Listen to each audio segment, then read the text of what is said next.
सर्दियों में आपने अपने मनी प्लांट के पौधे को सूखने से बचाना है और प्लांट की ग्रोथ भी अच्छी रहे और प्लांट की पत्तियां भी बिल्कुल लश ग्रीन बनी रहें। तो उसके लिए आपको अपने मनी प्लांट के पौधे पर कुछ ज़रूरी काम करने होंगे और उसकी तैयारी आपको अभी से शुरू करनी होगी, क्योंकि सर्दियों में जितने भी हमारे नाजुक लीफ वाले प्लांट हैं वो सभी सूखने लग जाते हैं। मनी प्लांट के पौधे की पत्तियां लश ग्रीन बनी रहे और पत्तियों का साइज भी बड़ा हो, प्लांट की ग्रोथ भी अच्छी हो, तो उसके लिए आज हम अपने इस पौधे को 3 घरेलू खाद देने वाले हैं।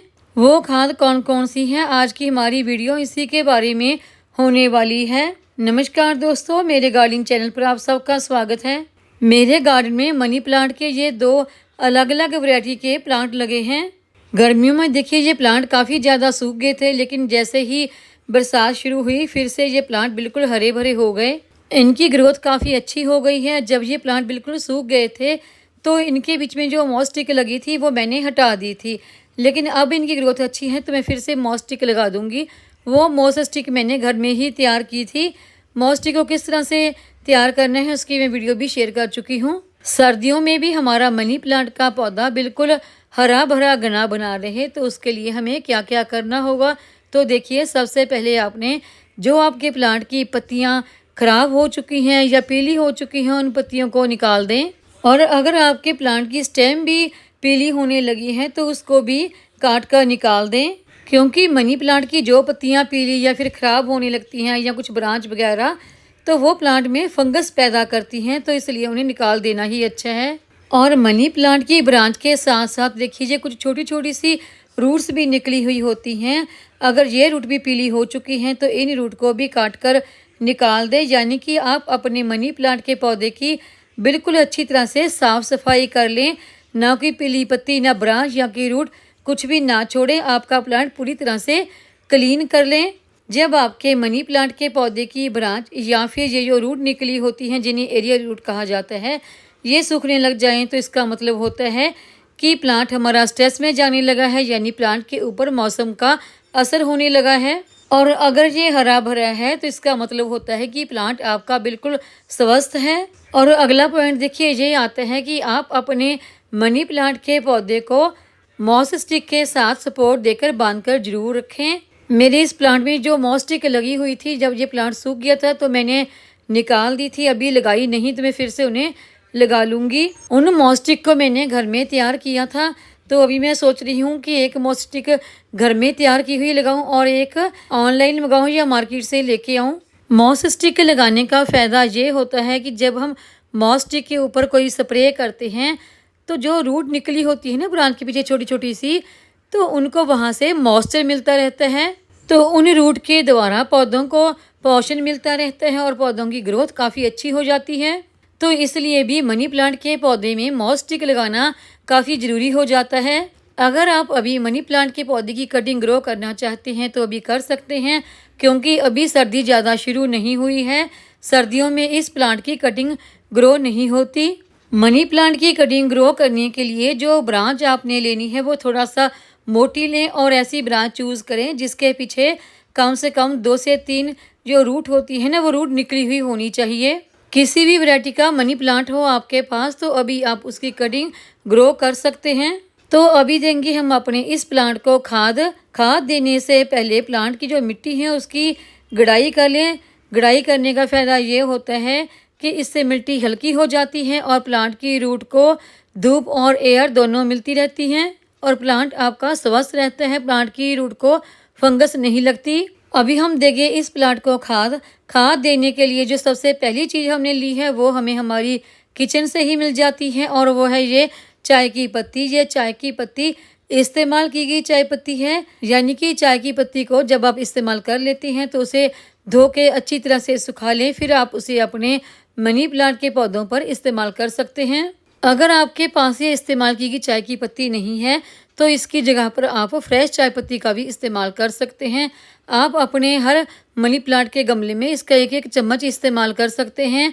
आप चाहें तो चाय की पत्ती को पानी में डालकर मनी प्लांट की पत्तियों के ऊपर स्प्रे भी कर सकते हैं और गमले की मिट्टी में भी डाल सकते हैं। चाय पत्ती का किसी भी रूप में मनी प्लांट पर इस्तेमाल करने से प्लांट की ग्रोथ काफ़ी अच्छी हो जाती है। अगर आप इस्तेमाल की गई चाय पत्ती को धोकर गीली को ही सर्दियों में अपने मनी प्लांट के गमले में मिक्स कर देते हैं उसकी मिट्टी में, तो इससे प्लांट में फंगस लग सकता है। तो इसलिए सर्दियों में जब भी आपने चाय पत्ती का खास तौर पर इस्तेमाल की गई चाय पत्ती का इस्तेमाल करना है तो उसे पूरी तरह से सुखाकर ही इस्तेमाल करें। अगर आप गर्मियों में इस्तेमाल की गई चाय पत्ती को धोकर गीली को ही गमले की मिट्टी में मिक्स कर दें तो उससे कोई फ़र्क नहीं पड़ता, क्योंकि धूप बहुत ज़्यादा होती है, वो चाय पत्ती अपने आप ही सूख जाती है। मनी प्लांट के पौधे पर जो अगली फर्टिलाइज़र हमने इस्तेमाल करनी है वो है ये सीवीड। आप इसकी जगह पर अगर बायोएंजाइम का इस्तेमाल करना चाहें तो वो भी कर सकते हैं। ये सीवीड लिक्विड और दानेदार दोनों फॉर्म में आती है, आप किसी का भी इस्तेमाल कर सकते हैं। आप इसे गमले की मिट्टी में आधा आधा चम्मच भी डाल सकते हैं या फिर इसकी कुछ बूंदें पानी में डालकर मनी प्लांट की पत्तियों के ऊपर इसका स्प्रे भी कर सकते हैं। ये सीवीड पूरी तरह से ऑर्गेनिक होता है और इसका मनी प्लांट पर इस्तेमाल करने से आपको बहुत ही अच्छे रिजल्ट मिलते हैं। और अगली खाद हम हमारी किचन से निकलने वाली ही लेंगे। जब भी आप अपने घर में चावल इस्तेमाल करते हैं तो उसे अच्छी तरह से वॉश कर लेते हैं और उसे अच्छी तरह से वॉश करने के बाद ये जो इसका पानी है जिसे कि आप फेंक देते हैं, इसे फेंकिए मत। इसमें बहुत सारे मिनरल और कैल्शियम पाया जाता है जो कि एक बेहतरीन खाद होने के साथ साथ एक कीटनाशक का काम भी करता है। इसके मनी प्लांट पर इस्तेमाल करने से मनी प्लांट की पत्तियां लश ग्रीन बनी रहती हैं। आप इसे पहले छान लें, छानकर फिर अपने मनी प्लांट के पौधे पर इसे इस्तेमाल कर सकते हैं। सर्दियों में भी आपकी पत्तियां बढ़िया चमकदार बनी रहे, पौधों की ग्रोथ अच्छी रहे, तो उसके लिए आप सर्दियों में जितनी बार भी आपके मनी प्लांट के पौधे को पानी की ज़रूरत है तो आप इस पानी का गमले की मिट्टी में भी इस्तेमाल कर सकते हैं और पत्तियों के ऊपर इसका स्प्रे भी कर सकते हैं। सर्दियों में मनी प्लांट के पौधे को हफ्ते में एक दफ़ा ही पानी दें। इस पानी को स्प्रे के तौर पर इस्तेमाल करने के लिए आप किसी स्प्रे पंप में या फिर मेरी तरह इस तरह से बोतल में भरकर पौधे की पत्तियों को इससे अच्छी तरह से नहला दें। ये चावल का पानी आपके मनी प्लांट के पौधों के लिए एक अमृत के समान है। सर्दियों में हमने मनी प्लांट के पौधे में ना तो ओवर वाटरिंग करनी है और ना ही कम वाटरिंग करनी है। अगर आपको सर्दियों में लगता है कि आपका मनी प्लांट का पौधा स्ट्रेस में जाने लगा है तो आप अपने गमले की मिट्टी की गुड़ाई ज़रूर करते रहें। इससे प्लांट की रूट तक एयर और धूप दोनों पहुंचती रहेंगी, प्लांट की रूट में कोई फंगस नहीं लगेगी और मनी प्लांट की पत्तियों को समय समय पर वॉश ज़रूर करते रहें। और देखिए अब मनी प्लांट के पौधे को आपने रखना कहाँ पर है। अगर सर्दियाँ शुरू हो चुकी हैं, टेम्परेचर कम है, तो आप इस प्लांट को वहाँ पर रखें जहाँ पर डायरेक्ट सूरज की धूप आती हो। पूरी सर्दियां आपने इसे सनलाइट में ही रखना है। जब मौसम चेंज होने लगे मार्च के बाद तो आप इस प्लांट को धूप में ना रखते हुए किसी सेमी शेड एरिया में रखें या फिर आप इसे इंडोर रखना चाहें गर्मियों में तो इंडोर भी रख सकते हैं। अगर आपका प्लांट अभी इंडोर पड़ा है तो उसे निकाल कर अभी आप धूप में रखना शुरू कर दें। अगर आप अपने मनी प्लांट के गमले को रिपॉट करना चाहते हैं तो इस समय ना करें, क्योंकि इस समय मौसम धीरे धीरे चेंज होने लगा है, क्योंकि बरसात जा चुकी है। तो इसके गमले को रिपोर्ट करने के लिए आप कम से कम फरवरी मार्च तक का इंतज़ार ज़रूर करें। अभी इस मौसम में आप रिपोर्ट कर देंगे तो हो सकता है आपके प्लांट की ग्रोथ ना हो।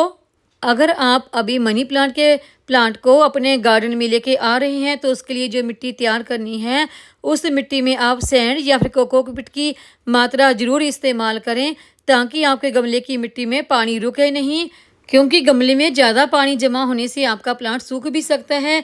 तो इस तरह से आप अपने मनी प्लांट के पौधे को सूखने से बचा सकते हैं। वैसे मनी प्लांट के पौधे को जल्दी रिपोर्ट करने की ज़रूरत नहीं होती। तो देखिए मेरा एक गमला टूट गया था तो इस वजह से मैंने इस प्लांट को रिपोर्ट किया था।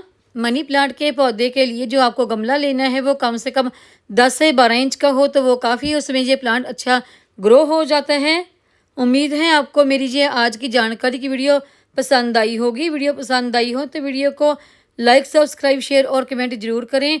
बेल आइकॉन को दबाएं ताकि मेरी आने वाली हर नई वीडियो का नोटिफिकेशन आपको मिलता रहे।